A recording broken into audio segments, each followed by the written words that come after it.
हे आहेत फक्त 1 वाटी रव्यापासून बनवलेले रव्याचे पापड. एकदम काचेसारखे होतात आणि तळल्यानंतर असे खुसखुशीत लागतात. मी स्मृती माझ्या चॅनलमध्ये तुमचं स्वागत करत आहे. आज आपण बघणार आहोत 1 वाटी रव्यापासून एकदम सोप्या अशा पद्धतीमध्ये रव्याचे पापड. खूप छान होतात, तळल्यानंतर एकदम खुसखुशीत लागतात. चला तर आता आपण रेसिपीला सुरुवात करूयात. आणि रेसिपी जर आवडली असेल तर चॅनलला सबस्क्राईब करायला विसरू नका.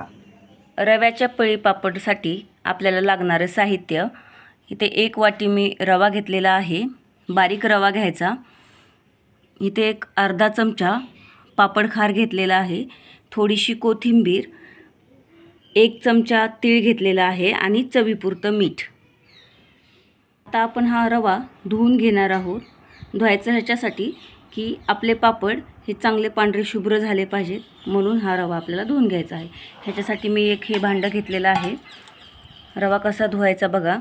आणि ह्याच्यामध्ये ही 1 वाटी रवा मी टाकून घेत आहे. त्याच्यामध्ये पाणी घालायचं.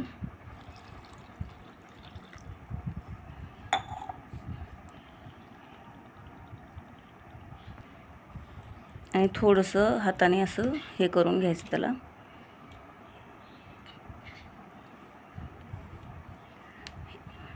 हे बघा, हे असं झालं की एक 10 मिनटं आपल्याला असंच ठेवायचं आहे.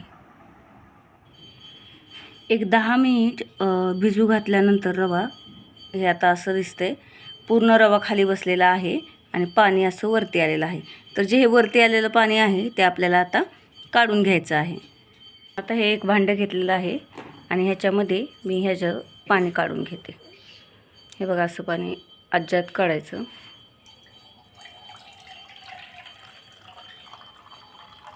बघू शकता तुम्ही, रवा व्यवस्थित खाली सेट झालेला आहे. फक्त पाणी काढायचं, रवा बाहेर पडू द्यायचा नाही. हे बघा,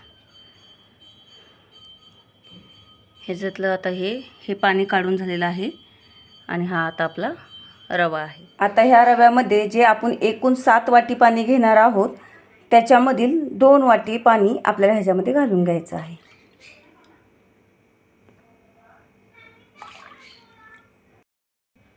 ह्याला असं व्यवस्थित हलवून घ्यायचं. हे बघा, असं छान पाणी हे ह्याच्यामध्ये मिक्स करून घ्यायचं. आता इथे एक मी भांडं घेतलेलं आहे. आता आपण ह्याच्यामध्ये ज्या वाटीने रवा घेतला आहे त्याच वाटीने 5 वाटी पाणी टाकून घेणार आहोत. आता आपण गॅस चालू करून घेऊया.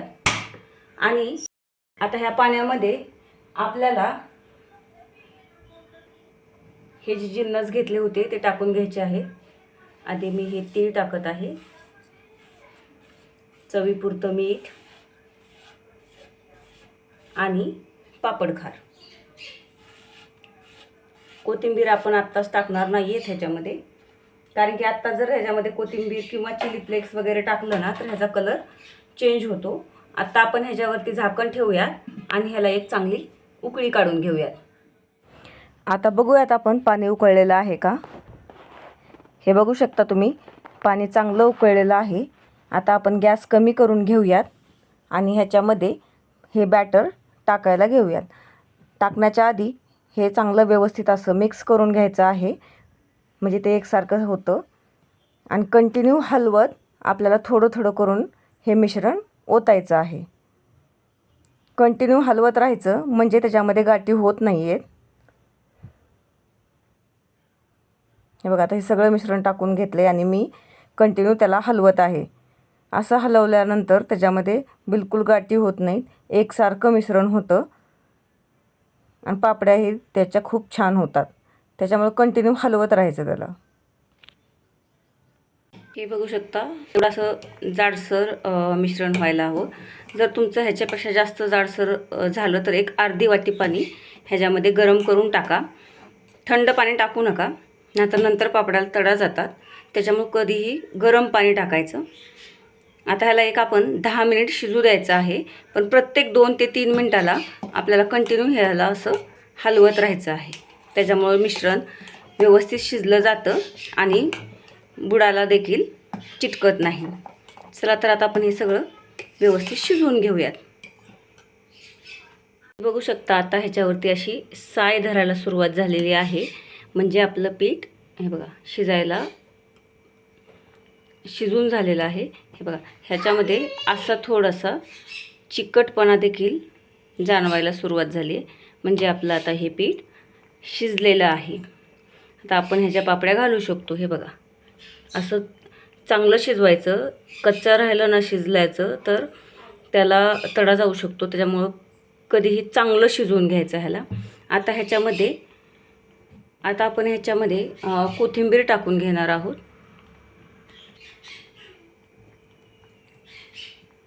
आणि हलवून घेणार आहे.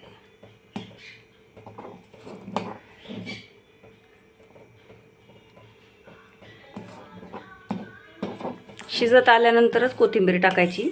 आधी कोथिंबीर टाकायची नाही, हे लक्षात असू देत. आता हे मिश्रण आपण जरा थंड करून घेऊयात. कारण की आपण प्लास्टिकवरती पापड्या घालणार आहोत. तर एवढ्या गरम सारण त्याच्यावरती टाकायला नको. त्याच्यामुळे जरा सारण कोमट असेल त्यावेळेस आपण ह्याच्या पापड्या घालून घेणार आहोत. त्याच्यामुळे ह्याला जरा थोड्या वेळ थंड करायला ठेवूयात.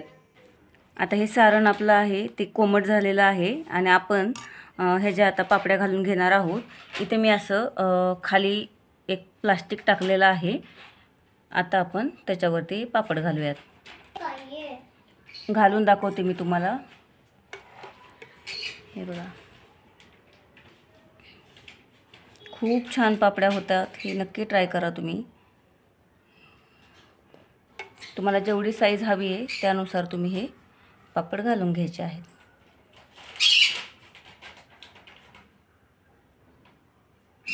चला तर आता आपण सगळे पापड घालून घेऊयात. हे बघू शकता तुम्ही, हे सगळे माझ्या पापड्या घालून झालेले आहेत. किती सुंदर दिसत आहेत बघा. नक्की ट्राय करा. छान असे पापड तयार होतात. आता बघा हे थोड्याशा पापड्या आपल्या सुकलेल्या आहेत. मी तुम्हाला एक काढून दाखवते. किती इझिली निघत आहेत बघा. मी मेन कापडाला थोडंही तेल लावलेलं नाही तरी एवढ्या इझिली हे पापड निघतात. करायलाही तेवढ्या सोप्या आहेत. हे बघा आता आपल्या पापड्या चांगल्या अशा सुकलेल्या आहेत. मी फॅन खालीच घातल्या होत्या. हे बघा एकदम पातळ झालेले आहेत. आता ह्याला दुसऱ्या दिवशी मी उन्हात ठेवणार आहे. तर ऊन नसेल तरी तुम्ही ह्या पापड्या करू शकता. हे बघा आता 2 दिवस कडकडीत ऊन दिल्यानंतर हे पापड्या अशा दिसत आहेत. एकदम काचेसारखा होतात, ट्रान्सपरंट होतात. खूप छान लागतात. ही रेसिपी नक्की ट्राय करा आणि कसे झाले आहेत हे मला कमेंट्समध्ये सांगायला विसरू नका.